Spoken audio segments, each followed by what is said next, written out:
हमनी के वहाँ के स्वागत कइल जाऊँ। इंदू जी, स्वागत बा हमनी के कार्यक्रम स्थानीय सरोकार में। धन्यवाद। नमस्कार। नमस्कार मेयर साहब, जी सबसे पहले तो हमनी के सवाल जवाब कइबे कइल जाई।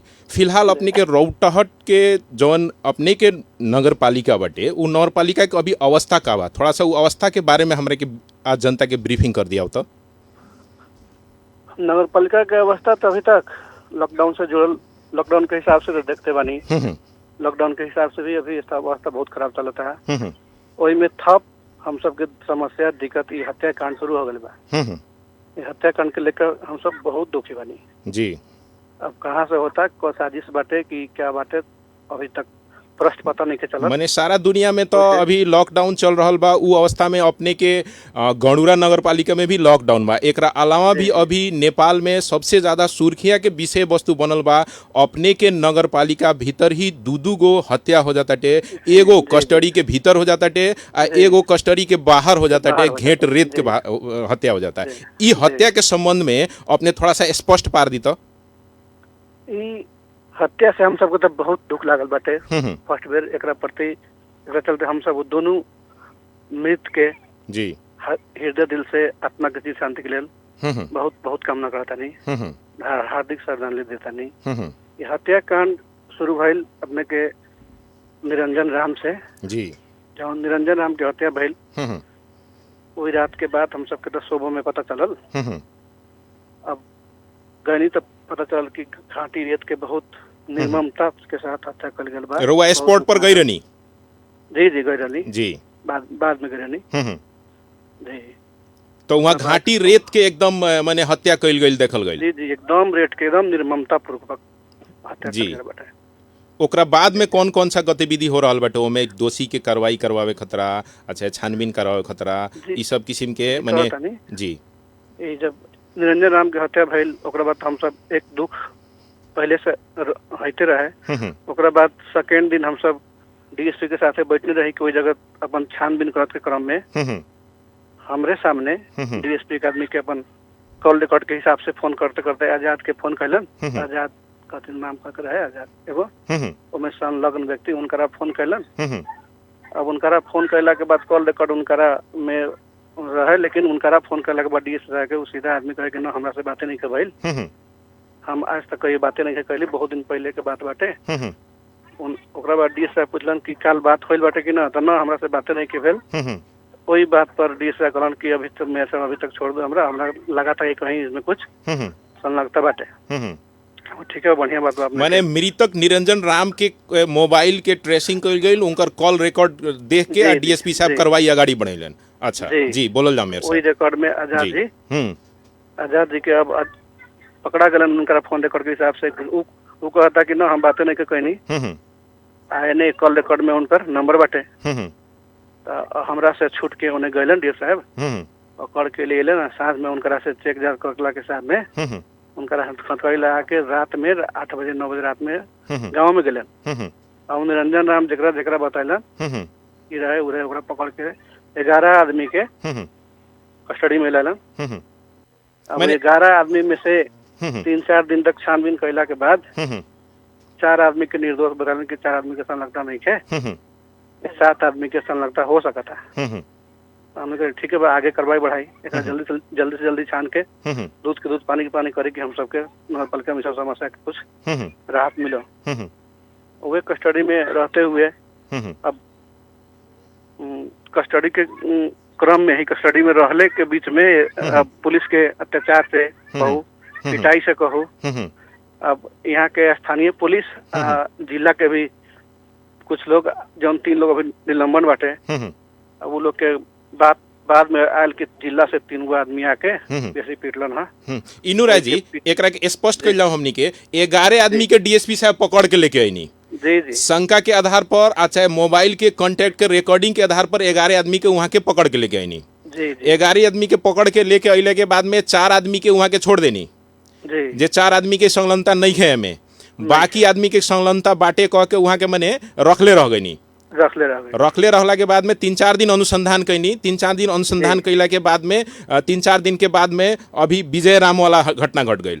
जौन कस्टडीए में रहे ओकरा इतना पिटाई लगल बाटे, पूरा देह पर नील डाम एकदम बहुत बुरी तरह पिटाई के हिसाब से वो एगो घटना ई दोसर भए गेल जी ए पर ज्यादा आतंकित भए गेल लोग। हम्म तो ओकरा हिसाब से देखते बानी इतना नारा जुलूस हम्म करा तोड़ फोड़ फला सला सब कुछ होते बाटे एकदम एगो और दुखद जी बात भेल। जी अब ओकरा न्याय मिले कह के हम सब भी बहुत जोर से लागल बानी।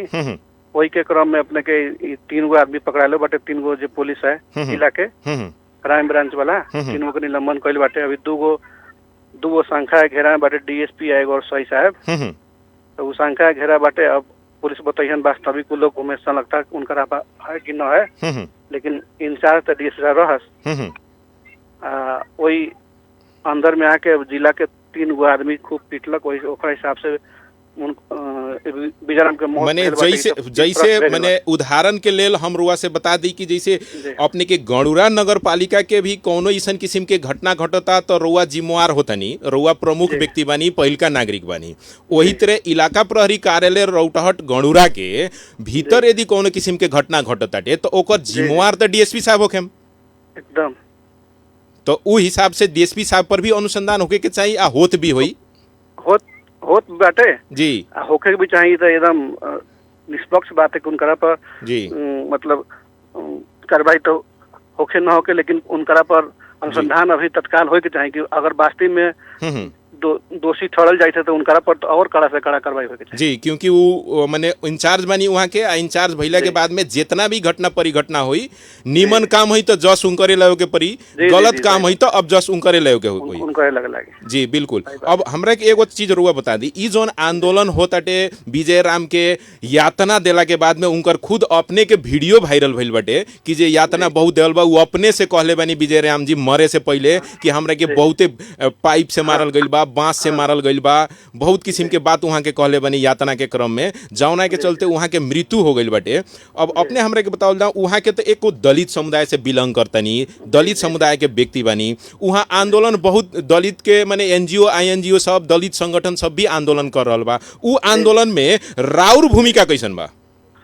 हमारा भूमिका भी में जितना भी दलित लोग लागल बानी उससे कम नहीं के, वही से जहाँ तक ज्यादा बानी वो में एक्टिव। ओकरा बाद आंदोलन के क्रम में कुछ अगर घटता आर्थिक हिसाब से भी उ भी हम पूरा कराता नहीं उ लोग के, जे भी उ लोग के घटता हम सब कुछ देख कराता नहीं उ लोग के आंदोलन, लेकिन सही से करू मांग मिले के चाहिए। हम सब भी एकदम सक्रिय हिसाब से लागल बानी जी। कुछ वीडियो जो वायरल होता रहा जेमे रउआ नहीं की दिखाई दे, दलित अगुआ लोग दिखाई देता, तो अपने के नेतृत्व नहीं खे लौकत वहाँ। अब देखिए उनमें एगो समस्या बाटे जी, बताओल जाऊं। हाँ समस्या बताओ। कथी समस्या कथी बाटे, वो लोग आंदोलन करता ना दूसरा के शायद वो लोग के नेतृत्व स्वीकार नहीं खे, तभी हम लोग जबरदस्ती वो लोग के जाता नहीं कि न हम तो हमरा नगर पालिका घटना है, हम सब में लगल बानी एकदम जोर शोर से इनकरा छानबीन होके न्याय मिले के चाहिए। लेकिन अब उनका पास बाहर के लोग जाता तो वो लोग बुझाता कि तो अलग किस्म के मेयर साहब इन्नू जी ई और अलग किस्म के बात रउआ बता रहल बानी हमनी के। रउआ नगर पालिका अंतर्गत के कोई दलित समुदाय के मृत्यु भइल बाटे, उ घटना के आंदोलन होताटे, संघर्ष के कार्यक्रम सब भइल बा, आ रउआ प्रति विश्वास नहीं खे होत, आ चाहे रउआ अलग रहतनी तो ई तो बात ठीक नहीं खे। विश्वास की बात बताओ तानी, विश्वास यहाँ के लोग के न ऐसे बात ना है, यहाँ के जनता के पूरा विश्वास है, लेकिन ओई में कुछ बाहर से जो कुछ नेतृत्व करता लोग आए छत ना, वो लोग शायद उनका कथी पढ़ावतन कथी भड़कावतन वो हमने के समझ के परे है। अच्छा। लेकिन उनका कुछो पढ़ाला से कुछो कहला से हम सब अपना जनता के छोड़ के न भागा सकता जी। रउआ तो स्थानीय सरकार बनी, रउआ इन्नू जी रउआ स्थानीय सरकार बनी गणुरा के, रउआ के उ सारा जनता चाहे वो दलित हो को गैर दलित हो को कोनो भी जात के हो को, अभी तो सभी कोई वोट देले बा तो रउआ जीतल बनी, रउआ नेतृत्व में आयल बनी, वहाँ के सभी घटना परिघटना में राउर संलग्नता होके के पड़ल, आ सबसे बेसी तो ई गरीब पीड़ित निमोखा लोग में तो सबसे ज्यादा होके के पड़ल ना अभी बाटे जी। फोटो नहीं के दिखाई दे तो अलग बात है, लेकिन पता करी कैसे जी अपने भूमिका कैसन बात है जी। माने गैर दलित लोग भी वो आंदोलन में आवता, हाँ आवता, गैर दलित लोग भी आंदोलन में आवता, संघर्ष के कार्यक्रम में भाग लेता, एकदम रउआ ओकर नेतृत्व कर रहल बनी जी एकदम।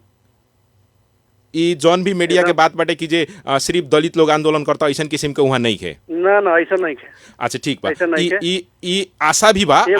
एगो समुदाय से ये आंदोलन ऊंचाई पर न पहुंच सकता। जी बिल्कुल बिल्कुल जी। न्याय देवे के लिए बहुत बड़ा घटना बा।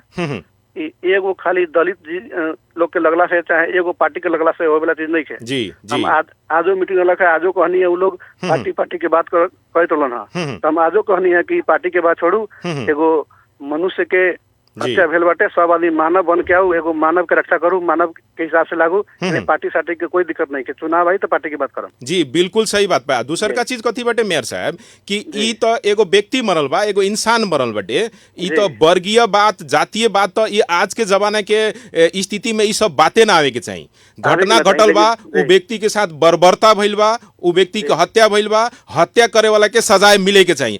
ई सजाए दिवाओ खतरा अपने लगन सब कोई मिल के लागे के चाहिए। एकदम लागल छी या लागल रहम जी। जब तक न्याय न मिले तब तक लागल रहम। एकरा के रे निरंजन राम के चाहे विजय राम के अगर हम न लागल रही तो पता करू। 3-4 दिन पहले हम सब अपने नगर पालिका से 1-1 लाख के आर्थिक सहयोग भी लेके गए उनका घरे परिवार तक जाके दे के आयल बानी। प्लस के रे खाद्यान्न वस्तु सब भी सब दे के लोग के समझा बुझा के आयल बानी कि हम सब लागल छी। आर्थिक सहयोग के रूप में भी उनका हम सब जी बिल्कुल। ई चीज रउआ तरफ से मेयर के हैसियत से रउआ तरफ से होके की भी जाई। और मेयर साहब एगो बात बताई रउआ, ई जोन आंदोलन होताटे एमे रउआ लगन मांग कथी कथी रखले बानी, थोड़ा सा मांग स्पष्ट कर दी तो। आंदोलन के क्रम में मांग बाटे कि स्पष्ट छानबीन होए के चाहिए। दूध के दूध, पानी के पानी एकदम पहले होके चाहिए कि कौन एकर हत्यारा है, ओकरा पता लगे के चाहिए। पता लगा के वही व्यक्ति सबके एक आम नागरिक की तरह थुना में रख के कार्रवाई होके चाहिए। ओकरा बाद दोनों के शहीद घोषणा करके 10-10 लाख रुपया कमती में मिले के चाहिए लोग के। ओकरा बाद ई लोग के स्टैच्यू बने के चाहिए कि अगर जौन पुलिस अगर मारले होए, जौन संलग्न होए, को आदमी जब तक देखी तब तक ओकरा याद रहे कि हम ई लोग के आज मारले भाई तो हमरा ई सजा मिलल। जी मने उ दोनों व्यक्ति के शहीद घोषणा करे के पड़ल, कम से कम क्षतिपूर्ति 10-10 लाख रुपया देवे के पड़ल। उ दोनों व्यक्ति के मने मूर्ति बना देवे के पड़ल। जी जी जी। एकरा अलावा अब एकरा मांग तो बहुते बाटे, लेकिन अभी तो लेके ना बैठल बानी हम। अच्छा माने ओ लोग के सुविधा संपन्न जीवन जाओ, ओ लोग के परिवार के ओ हिसाब के मांग रुवालन कइले बानी। दूसर का दोषी जौन बड़ा सन, दोनों व्यक्ति के घर में कमती में एक आदमी के नौकरी मिले के चाहिए। अच्छा, ये सब मांग भी है।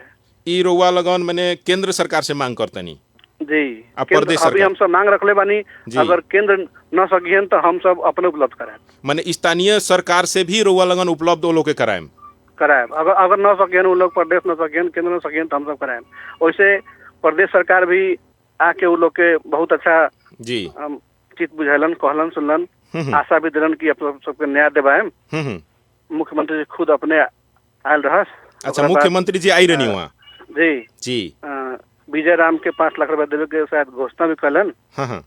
जी, विजय राम के 5 लाख रुपया घोषणा कईनी वहाँ के देवे खतरा। जी जी जी। अच्छा, उनका निरंजन राम के अभी तक घोषणा नहीं कलन उनका बारे में, लेकिन जी हम सबके आशा है कि उनको बारे में कुछ न कुछ आगे घोषणा हो। ई जौन मांग रुआ लगन कइले बानी केंद्र सरकार से, प्रदेश सरकार से, एकरा अलावा भी यदि ई लोग नइखे करत तो रुआ अपन स्थानीय सरकार जौन बटे गणुरा नगर पालिका के उस सरकार के तरफ से वो लोग के घर परिवार के एक नौकरी देवे के, अन्य आर्थिक सहयोग ई सब रुआ लगन करबे करे। एकदम अगर वो लोग पीछे हटियन तो हम सब पीछे न हटन। माने स्थानीय सरकार पीछे ना हटी, बाकी दूगो सरकार पीछे भी हट जाई तो गणुरा के स्थानीय सरकार पीछे नहीं के हटे जात, पीछे नहीं के हटत। अच्छा, ई तो अपने के मने वो लोग के मांग के संबंध में भइल। अब रउआ हमरा के एगो चीज तनका स्पष्ट बता दी, रउआ नेता भी बानी, ई संघर्ष में राजनीति कितना होता? राजनीति जन कहली है ना के जी, ये में राजनीति के तो जगह नहीं है, राजनीति करे वाला चीज नहीं है।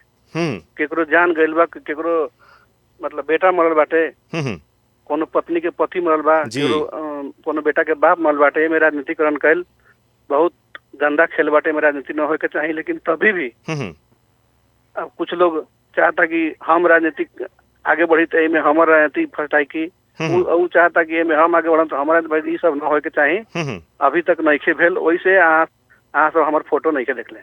अच्छा, कहे के मतलब रुआ जौन बात कहनी है मेयर साहब कि बाहर के लोग, अब देखी घटना इतना ना बड़का मने ई घटना बाटे कि बाहर के लोग भी सहयोग करे खतरा जइबे करी, नेतागढ़ लोग जाई आ चाहे सरकार वाला लोग जइबे करी, तो ओमे रुआ से समन्वय नहीं हो के सकत का? होगा एकदम होगा। रुआ से समन्वय हो ताटे, समन्वय हो ताटे, हम लोग आवत ताटे, ओइ में भूमिका लेबे जाता नहीं, इतना ना भीड़ आवता कि कुछ लोग चाहता कि लोग के मतलब बुझू ना कि आंदोलन संयमित ढंग से न हो रहा बाटे। अच्छा, आंदोलन का कोनो रूप नहीं है। अच्छा से सिस्टम नहीं है। अब सीधे लोग इतना के हत्या के विरोध में इतना लोग दुखी बाटे कि सीधे गांव से लोग बहुत आदमी आवता, भीड़ सम्राट नहीं है। अच्छा, सिस्टम नहीं के बन सकत। ओहो, नियंत्रण में नहीं रह सकत रुआ लगा, नियंत्रण में नहीं रह सकत। तब तो नेता लोग कितनो चाहता, लेकिन इतना ना भीड़ आवता कि नियंत्रण नहीं हो सकत। सभी स्थानीय लोग एकदम गुस्सा में होके खिसिया के एकदम वहाँ आवत अटे, इलाका प्रहरी कार्यालय लगे आके आंदोलन करत अटे जी। अच्छा, दूसर का चीज वहाँ जौन अपने के अनशन वाला स्टेज जौन रख, स्टेज के संबंध में भी न्यूज आवत अटे कि जो तोड़ ताड़ दिल गई बा पुलिस लोग से। तोड़े के कोशिश भेल है लेकिन टूटल ना है। हाँ, काल परसों के घटना के हिसाब से तनका मनका हिलाल गेल, लेकिन स्टेज टूटल नहीं है। ओहिमे जो क्षतिपूर्ति भेल रहे पुलिस आजे के बैठक से दिलन अभी। अच्छा, कि हम सब स्टेज बनवा ले, स्टेज बनवा दिले है, लेकिन कुर्सी उर्सी तोड़-फोड़ भेल है, ओकर अभी भरपाई न कैले है। अच्छा, अपने लगन के बैठक जौन बैठता ओमे पुलिस के उपस्थिति अभी रहता का? ना, पुलिस के उपस्थिति नहीं रहत। पुलिस के उपस्थिति नहीं के रहत, माने पुलिस प्रमुखे अभी वहाँ शायद नहीं खन, बाकी दोसर जिला के नेतृत्व केहू के देहल गईल हुई आ जिला वाला वहाँ के नेतृत्व करत हुई लोग, ये स्थिति ना। काल हार गेलन। हाँ, काल नया डीएसपी एलन करा से भेंट घाट नहीं के हमरा। अच्छा, ये ज्ञान कुमार महतो जी यहाँ से चल गई बड़न, यहाँ के माने बोला लेहल गई बटे अपना हेडक्वार्टर में, आ उनका जगह पर दोसर डीएसपी आयल बड़न। दोसर डीएसपी आयल बाटे, अभी तक जान पकड़ में नहीं के, नाम भी नहीं के था। अच्छा, लेकिन आगल बाटे। कहे के मतलब अभी समय नहीं के बोल दोसर डीएसपी जी आयल बटे जी। ई अनशन जोन चल तटे, ई अनशन अभी चालू है बा की का बा? अनशन चालू है बाटे, कुछ लोग बैठा था, लेकिन जब विशेंद्र पासवान जी रहल ना जी, पुलिस के हिसाब से आज के मीटिंग के हिसाब से वो लोग उनका तबीयत ज्यादा खराब हो गया से बाहर इलाज के हिसाब से ले गए कह के इलाज के हिसाब से वहाँ के पुलिस लोग लेके गए बटे, उनका तबीयत खराब रहे वही से, तो इलाज के हिसाब से तो 12 बजे रात के लेके गए, कौन बात हुई सर? उनका कहला के हिसाब से उनकर बेटा भी साथे रहे। हाँ, एक और स्थानीय कोनो साथे रहे और 2 गो पुलिस के साथे हम बेदनी। तो वैसे हम सब व्यक्तिगत हमरा ज्यादा संख्या न लगल काहे कि उनका बेटा जब साथे गेलन तब हो सका था कि उनका तबीयत ज्यादा खराब हो गई। उनकर बेटा अगर साथे न रही तो हम सब शंका करते कि ले गए कहीं उठा के। मेयर साहब रोवा एगो बात बताए, आगे के रणनीति रोवा लगन कथी अपने बनी, काहे कि अभी तक तो दोषी पता नहीं लगे? पता तो अभी दोषी नहीं के पता लगा, लेकिन 3 आदमी के जे निलंबन कैले है वही पर आशा है कि 3 आदमी के निलंबन के कार्रवाई हो रहा है, तो वही 3 आदमी के अनुसंधान करते करते और लोग के राज खुली की और लोग आई की आशा बाटे। तो 3 आदमी पुलिस लोग के निलंबन भइल बाटे जी। अब एमे तो देखिए निरंजन राम के अभी अनुसंधान बाकी है बा, तब तक तो अनुसंधान विजय राम के शुरू हो गई जी, शुरू हो गई।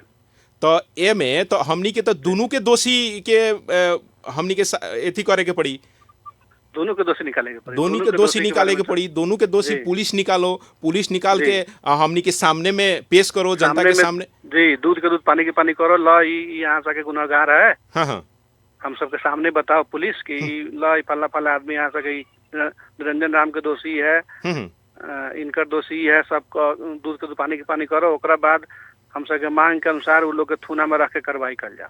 ई कब तक आंदोलन चली? जब तक न्याय न मिली तब तक आंदोलन चले। माने जितना दिन तक ले न्याय ना मिली, जितना दिन तक ले सड़क पर ही आंदोलन हुई? जी, सड़क पर ही हुई। कोनो आंदोलन के प्रकृति फेरे के, कोनो दोसर किस्म के संघर्ष करे के ऐसा किस्म की योजना बा कि सिर्फ नारा जुलूस अनशन?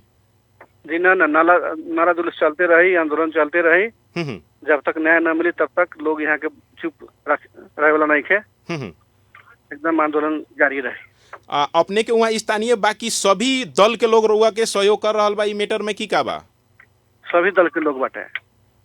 सभी दल के लोग बा ओमे? जी जी, अच्छा सभी मेयर दल के लोग मिल के करता। मेयर साहब एगो चीज जी। बताई रउआ, ई जौन दलित पर ही एगो आक्रमण होता, रउआ का लगता वो लोग के कमजोरी के चलते आक्रमण होता कि का बाटे? रउआ एगो तनका बताई तो ई रउआ तो स्थानीय जगह से रउआ माने पूरे ई चीज भफले होके का स्थिति बा, काहे ऐसन हो अपने रहल के हम पहले कहली है कि हम जाति पाति के हिसाब से एक न देखता नहीं, बा? दलित चाहे गैर दलित ये सब मायने नहीं रखता। इनमें में मायने रखता कि 2 गो मानव के हत्या भेल बाटे। ठीक। दलित गैर दलित जन्म के बाद में छुटियाल जाला, हम्म। वैसे पहले सब मनुष्य बन के ही जन्म लेला। जी। उसे हम दलित गैर दलित नहीं मानत, लेकिन मानव के हत्या भेल बा, ए पर सब आदमी के मिलके उनकरा न्याय दिवावे के पड़ल। हम सब जगह से देश भर के जहाँ से जरा बुझाई था कि हत्या बहुत निरंतरपूर्वक है, में इनकरा न्याय मिले के चाहे सब लोग लागू एकदम भीड़ के इनकरा न्याय देवल जाओ। ई न्याय मिलने के बाद हो सकल कि और जगह भी एहन घटना न घटी।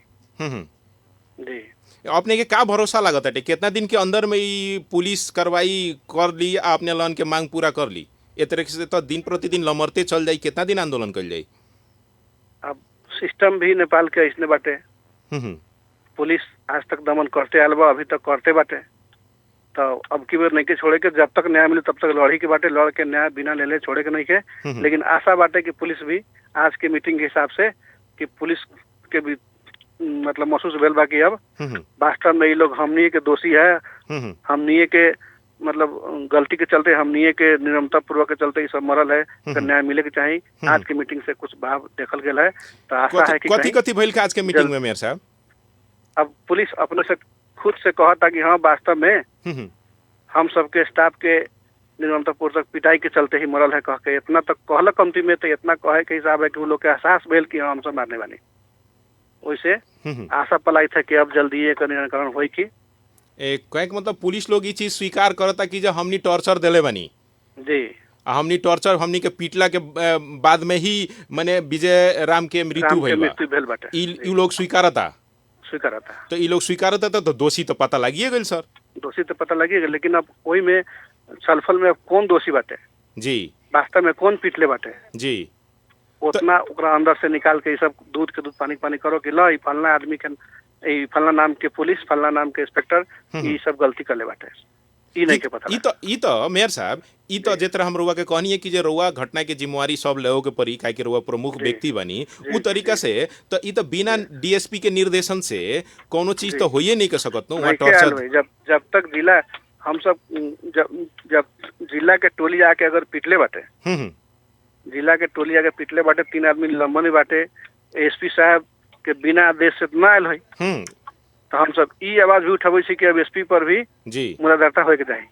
जी, जिला के तो मालिक उ भी बड़न, तो एसपी पर ही मुलाकात होए के चाहिए। आ एसपी के भी एगो आम नागरिक के तरह अंदर के थुना में रख के कार्रवाई होए के चाहिए जी, तभी हम सबके न्याय मिले। माने यहाँ के डीएसपी के भी होके के चाहिए, एसपी के भी होके के चाहिए, और घटना में जौन संलग्न सिपाही इंस्पेक्टर जो कोई भी बा उ सब के माने छानबीन करके आ दोषी वालों तो उ सब पर कार्रवाई होके के चाहिए, सब पर कार्रवाई होके। अच्छा, रउआलन के तरफ से मुद्दा मुकदमा में कुछ लिखित हिसाब से गइल बा कि का बा? उजरी कुछ? हाँ उजरी गइल बाटे, लेकिन अभी दर्ता नहीं के भेल। उजरी गइल बा? उजरी गइल बाटे, अभी दर्ता नहीं। केकरा पर उजरी दिले बनी लगन? 5 आदमी पर दियाल बाटे जी, जौन 3 आदमी लंबन हो गेल।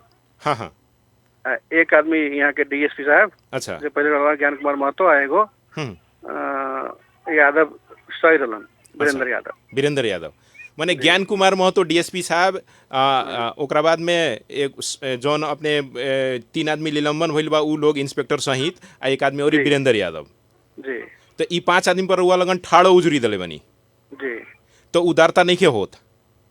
अभी तक दर्ता नहीं के भेल। काहे दर्ता नहीं के होके सकत, का कारण का बा? अब कहता आई करम बिहान करम, ये कहता आज करम बिहान करम, ई कह के रुआ लगन के टाल देता लोग, अभी टाल देता। तो एक उपाय रुआ लगन सोचले बनी कि ना? सोचने वाली अब ना होई तो ऐसे भी कड़ा होई, ऐसे भी कड़ा आंदोलन करे पड़ी, आंदोलन करे के पड़ी। ई तो आंदोलन वाला जौन चीज बा रुआ लगन संघर्ष तो करिए रहल बनी, आंदोलन के अलावा भी कुछ चीज होकेला, जैसे कि अदालत में जाए के परमादेश लियावे के। उजूरी दर्ता करावे के तो और जगह ये बात हमने सोचने वाले कि ये जगह से न होई तो अदालत से होई चाहे वकील से होई, जी जहाँ से भी है दर्ता करा के।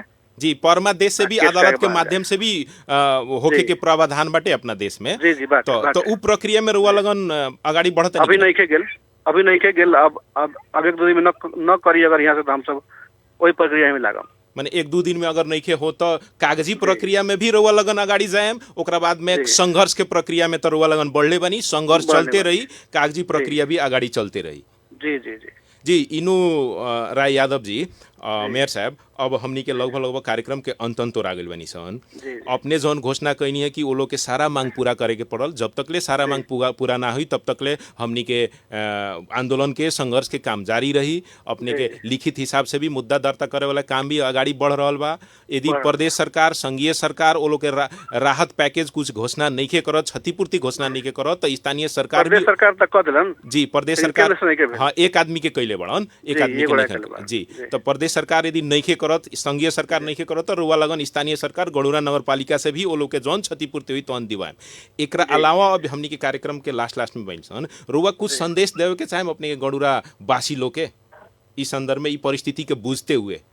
ई परिस्थिति के बुझते हुए हम गणुरा नगरवासी के अपना संदेश ई देवे चाहता नहीं कि एहन घटना भेल है, निर्ममता पूर्वक हत्या भेल है, में सब आदमी अब जहाँ से वहाँ से जाके उठ के आंदोलन के सहयोग करू। निरंजन राम और सुनील राम के जो हत्या भेल है उनका न्याय दिवाऊ, सब आदमी आगे आओ। ये कहत हम अपने के ये स्टेशन से हमरा दो शब्द मृतक लोग के बारे में लोग के बतावे के मौका देने का बहुत बहुत धन्यवाद। बहुत बहुत धन्यवाद मेयर साहब, अपने अपन कीमती समय ऐसन संक्रमणकाली बेला में भी रुआ अपन कीमती समय हमनी के देनी, ओकरा खतरा बहुत बहुत धन्यवाद। जी जी नमस्कार। नमस्कार जी श्रोताबिन, वहाँ के रनिया हमनी के रौतहट जिला के गणुरा नगरपालिका के मेयर साहब इनु राय यादव जी। अभी हमनी सब कोई के पता बढ़ले बटे कि रौतहट गणुरा नगरपालिका के स्थिति का बा। दू जाने के एक हत्या हो गई बा, एक आदमी के कस्टडी के पुलिस कस्टडी के बाहर, एक आदमी के पुलिस कस्टडी के भीतर हत्या हो गई बा। ओकरा संबंध में पीड़ित पक्ष के तरफ से आंदोलन हो रहा बा। उ आंदोलन के जारी रखे के हमनी के मेयर साहब अभी बता के गईनी हो, हरेक दृष्टिकोण से उ पीड़ित लोग के न्याय मिले के पड़ल कह के।